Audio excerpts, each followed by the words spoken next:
I honestly cannot believe that we are able to bring you yet another, what are now being termed, because you need a term for a thing that happens every day, wrong address shootings. In this case, we have a 6-year-old girl and her parents being shot by a neighbor after a basketball that the little girl was playing with rolled into the attacker's yard.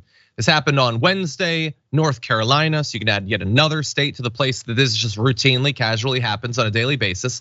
It involved several young children playing basketball before the ball rolled into the yard of Robert Singletary, who neighbors say was new to the area and often mad at the local children. So we're assuming had been gradually building towards finally trying to kill them and their families.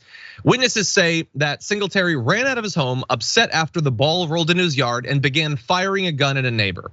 William White and his 6-year-old daughter Kinsley were seriously hurt during the shooting. White had his own gun, because again, America has more guns than people, and tried to shoot back at Singletary, who witnesses say unloaded an entire magazine at White and his daughter. Kinsley's mother, Ashley, says he looked at my husband and my daughter and told them, "I'm going to kill you." He fired every bullet he had. Also, if he had more bullets in the clip, he would have fired more bullets. Bear that in mind in terms of conversations ongoing about gun control. Kinsley had to have stitches due to bullet fragments in her cheek. White was seriously injured after being shot in the back. Hildebrand was grazed by a bullet and was back home on Wednesday after being discharged from a hospital. As of at least this morning, that could change as the day goes on. Singletary remained at large. He is considered armed and dangerous, if you even need to be told that at this point. Brett, what do you think? This guy shouldn't have a gun. A lot of these, there's a lot of, for better or for worse, there's a lot of different examples within this category of shooting. And there's a lot that don't get reported. And one of the driving factors is just this appetite for not just having guns, but using them in ways that folks are like, I don't think that we warn people about. You get everybody wildly territorial about their own property and ideologies, and then you make access to guns so easy, easier than you make access to alcohol, easier than you make access to the ability to drive a car. You make it so damn easy.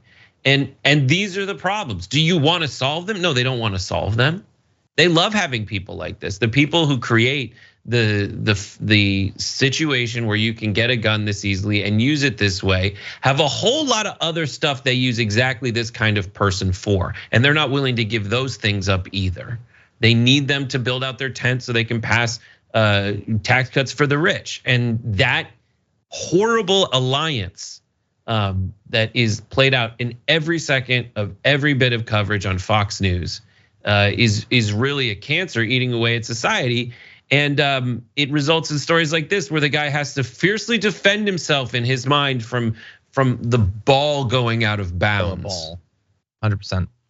By the way, thank you to the members of the audience who are watching for this sort of thing. He has apparently been apprehended. So that is the very limited amount of good news that we have in addition to this story. Was wanted on 4 counts of attempted first-degree murder, 1 count of possession of a firearm by a felon, 2 counts of assault with a deadly weapon with intent to kill or inflicting serious injury.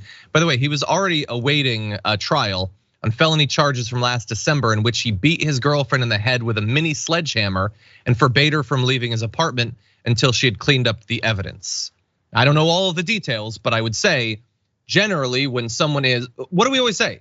When someone is engaged in acts of domestic violence, maybe allowing them to still have guns is a bad thing. Now it's possible, that he wasn't supposed to have this gun or whatever. It sounds like he was not supposed to, but it's a reminder that people who do those sorts of things, it's not impossible for them to escalate that to murderous violence. And I just want to remind everyone, if you haven't been watching throughout the week, we just added a few more names to your list of people who've been traumatized by these sorts of attacks, adding on to the list that we already had of Ralph Yarl, Kaylin Gillis, Peyton Washington, Heather Roth, and maybe others that we don't know about. By the way, the New York Times did a little bit of a roundup of just some. They did a little brief search. There was a Tennessee man who was charged with brandishing a handgun and firing it because 2 cable company workers mistakenly crossed onto his land. Last June, a Virginia man was arrested after authorities say he shot at 3 lost teenage siblings who had accidentally pulled into his property just briefly. There was a maintenance man in North Carolina who had just arrived to fix damage from a leak who was shot at. teenager in Georgia who was looking for his girlfriend's apartment. I believe there was another instance of cheerleaders being shot. All of these people committed the crime of trying to live in America, a place that is increasingly hostile to life. For more political news, breakdowns, interviews, stories of activism, and me trying my hardest to care about the occasional big celebrity news story, subscribe to our YouTube channel at youtube.com/thedamagereport.